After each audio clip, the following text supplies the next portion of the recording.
Komisi 1 DPR RI telah menyetujui Kepala Staf Angkatan Darat Agus Subianto menjadi Panglima TNI menggantikan Laksamana Yudho Margono.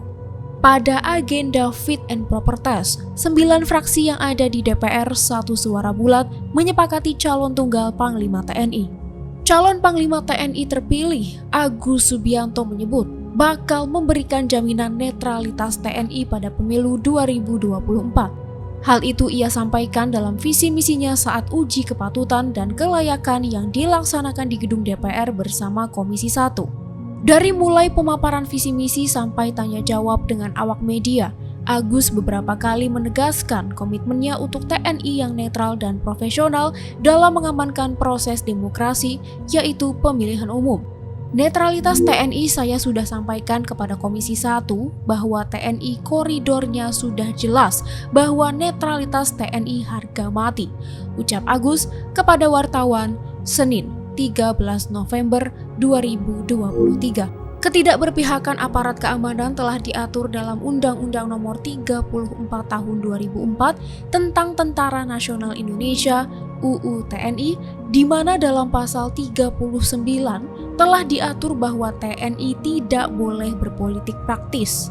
Ini berarti tentara hanya mengikuti politik negara dengan mengutamakan prinsip demokrasi, supremasi sipil, hak asasi manusia, ketentuan hukum nasional, dan ketentuan hukum internasional yang telah diratifikasi.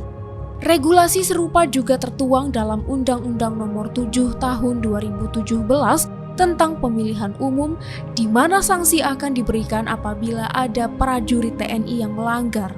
Sanksi tersebut dapat berupa hukuman pidana atau tindakan disiplin dari atasan.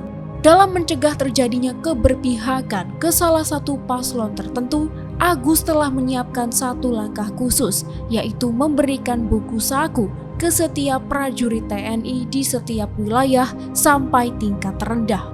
Kita sudah menjelaskan ke Komisi 1 bagaimana langkah-langkah netralitas TNI, seperti memberikan penyuluhan, penekanan, dan juga memberikan buku saku kepada seluruh prajurit, tuturnya.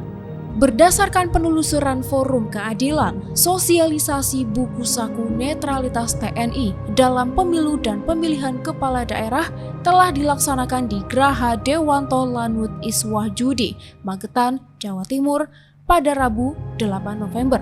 Sementara itu, Ketua Komisi 1 DPR RI Mutia Hafid menjelaskan, pengawasan yang bakal dilakukan DPR dalam memastikan netralitas TNI yaitu dengan membentuk panitia kerja atau panja. Kerja-kerja pengawasan tersebut akan dilaksanakan bersama para pimpinan dan anggota tiap fraksi di Komisi 1. Kami ada panja dan beliau, Jenderal Agus Subianto, juga sudah sepakat untuk terbentuknya panja netralitas TNI, ucap Mutia kepada wartawan Senin 13 November. Mutia mengatakan bahwa panja telah dibentuk sejak 8 November 2023 pada rapat internal Komisi 1 dan dipimpin oleh Utut Adianto. Bahkan sebelum Fit and Proper Test dimulai, kata Mutia, Agus menyatakan akan mendukung dan begitu pula dengan seluruh fraksi di Komisi 1. Beliau belum Fit and Proper Test sudah menyatakan siap. Seluruh fraksi juga menyatakan siap untuk mengawal, dan insya Allah ini menepis kekhawatiran semua, katanya. Kata Mutia, juga agar publik tidak meragukan netralitas TNI dalam pemilu karena ada panja yang mengawasi. Agus sudah menyampaikan secara tegas tidak ada keraguan kepada TNI soal netralitas dan Komisi 1 juga akan mengawal melalui panja, tuturnya. Lalu apakah itu semua omong kosong belaka atau ada aksi nyata? Dihubungi terpisah, Direktur Imparsial Gufron Mabruri menyebut, jaminan tentang netralitas TNI terutama dalam konteks penyelenggaraan pemilu tidak boleh hanya terucap secara lisan. Menurut Gufron, sebuah pernyataan harus diiringi dengan langkah nyata guna memastikan semua aparat keamanan di setiap tingkatan, dari yang tertinggi sampai tingkat rendah, tidak terlibat dalam bentuk kegiatan politik praktis. Apalagi, kata Gufron, tindak lanjut tersebut menjadi langkah penting untuk meyakinkan masyarakat bahwasanya TNI benar-benar tidak berpihak kepada capres-cawapres tertentu. Apakah Panglima TNI hanya sekedar ngomong doang atau ada aksi nyata? Ini tergantung dari sejauh mana statement jaminan itu ditindaklanjuti oleh langkah-langkah nyata di lapangan, ucap Gufron kepada Forum Keadilan.